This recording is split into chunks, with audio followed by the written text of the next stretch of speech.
আসসালামু আলাইকুম। হ্যালো আমার ফ্রেন্ড ফলোয়ার বন্ধুরা, কেমন আছো সবাই? আমি আলহামদুলিল্লাহ ভালো আছি।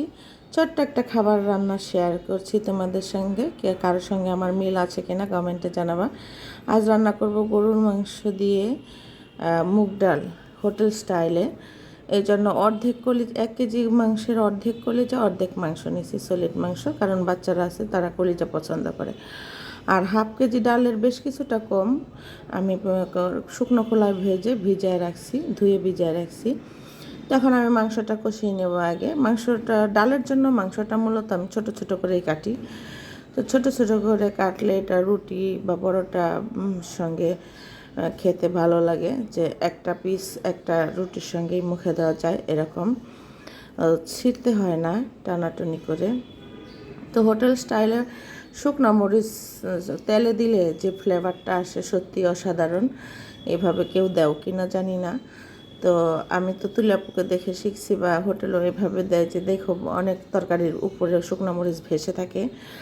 তো এটাকে খেতে কিন্তু খুবই মজা লাগে। তো রেগুলার যে মশলা আদা রসুন পেঁয়াজ হলুদ মরিচ ধনিয়া, যেহেতু সবারই জানা, তো সব কিছু দিয়ে আমি সুন্দর করে কষিয়ে নিব। কষানো প্রায় 60-70% মাংসটা সিদ্ধ হয়ে গেলে পরে যে আমি ডাল ভিজায় রাখছি ওই ডালটা অ্যাড করব। তো বেশ কিছু কাঁচামরিচও দিয়ে দিছি।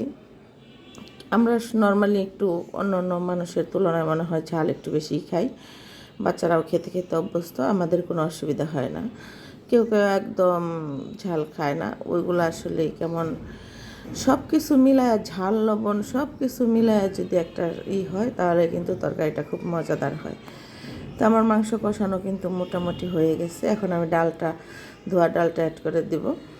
ডালটা অ্যাড করে দিয়ে এই মুগ ডাল আর মাংসের এই কম্বিনেশনের রান্নাটা দিয়ে পরোটা খেতে বা সাদা রুটি খেতে, ভাত খেতেও ভালো লাগে, তবে রুটিটা খেতে বেশি ভালো লাগে। তো আমার সাহেবও পছন্দ করে, বাচ্চারাও পছন্দ করে। আজকে সে আসতেছে, তার জন্য স্পেশাল রান্না। রাতে আমরা সবাই রুটি দিয়ে এই ডাল দিয়ে খাবো। মোটামুটি রান্না আমার শেষ, ফাইনাল লুকে চলে আসছি। তো রান্নাটা কেমন লাগলো তোমাদের কাছে কমেন্টে জানাবা প্লিজ। আর কার কার সাথে আমার এই রান্নার মিল আছে সেটাও জানাবা। ভালো থাকবো, দোয়া করবো আমার জন্য। আল্লাহ হাফিজ, আসসালামু আলাইকুম।